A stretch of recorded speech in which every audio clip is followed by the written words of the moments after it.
আল্লাহ পাকের অশেষ রহমতে আমার শখের ক্যামেরাটা কেনার জন্য ঢাকাতে বসুন্ধরা সিটি মার্কেটে চলে আসলাম। তো এখানকার পরিবেশটা চমৎকার। এখানে আসলে নান্দনিক অনেক রকম দেশি এবং বিদেশি অনেক প্রোডাক্ট পাওয়া যায়, যেগুলো আসলে আমাদের মফস্বলে একই জায়গায় পাওয়া সম্ভব নয়। তো আপনাদের কাছে একটু মার্কেটটা ঘুরিয়ে ঘুরিয়ে দেখানোর চেষ্টা করব। বন্ধুরা, বসুন্ধরা শপিং কমপ্লেক্স একটি বড় শপিং ও বিনোদন কেন্দ্র।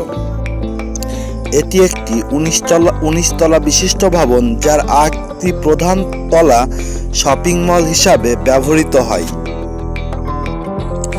এখানে মোট 2325টির বেশি খুচরা দোকান এবং 100টির মতো খাবারের দোকান রয়েছে। এছাড়া রয়েছে এখানে একটি থিম পার্ক এবং আন্তর্জাতিক মানের একটি সিনেমা হল।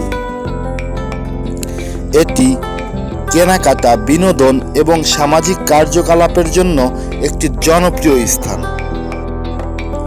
এখানে মাটির নিচে বা বেসমেন্ট লেভেলে অবস্থিত একটি বড় শরীরচর্চা কেন্দ্র রয়েছে। এই শপিং মলটি সম্পূর্ণ শীততাপ নিয়ন্ত্রিত।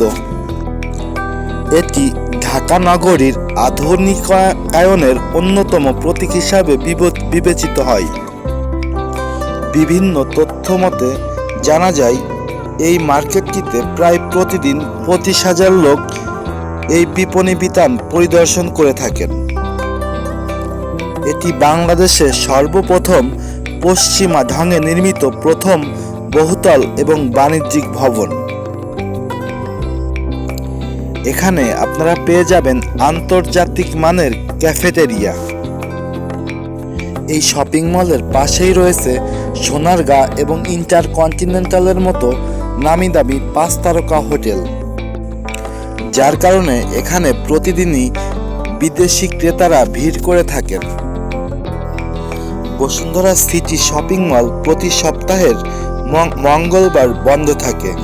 এটি সপ্তাহের অন্য 6 দিন সকাল 9টা থেকে রাত 9টা পর্যন্ত খোলা থাকে। এটি এমন একটি শপিং মল যেখানে পৃথিবীর নামি দামি ব্র্যান্ডের পণ্য এবং সেবা একই ছাদের নিচেই পাওয়া যায়। বন্ধুরা, আমি আসলে যতই ঘুরছি, যতই দেখছি, ঠিক ততই বিমোহিত হচ্ছি। এখানকার সকল পণ্য, এখানকার সকল মানুষ, মানে সব মিলায় অসাধারণ।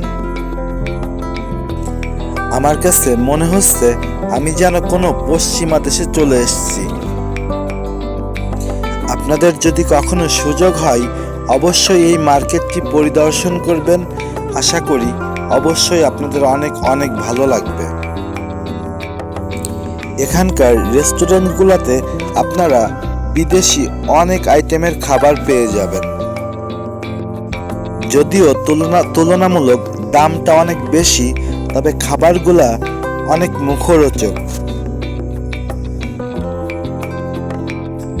সব মিলিয়ে আধুনিক এবং নান্দনিকতায় ভরা এই মার্কেট। বন্ধুরা, অনেক ঘোরাঘুরি এবং প্রয়োজনীয় জিনিসপত্র কেনা শেষে আমরা খাওয়া দাওয়া করলাম। এখন আসলে বাড়ির উদ্দেশ্যে ফিরে যাচ্ছি। তো আজকের ভিডিও কেমন লাগলো অবশ্যই কমেন্ট করে জানাবেন। ভালো থাকবেন সবাই।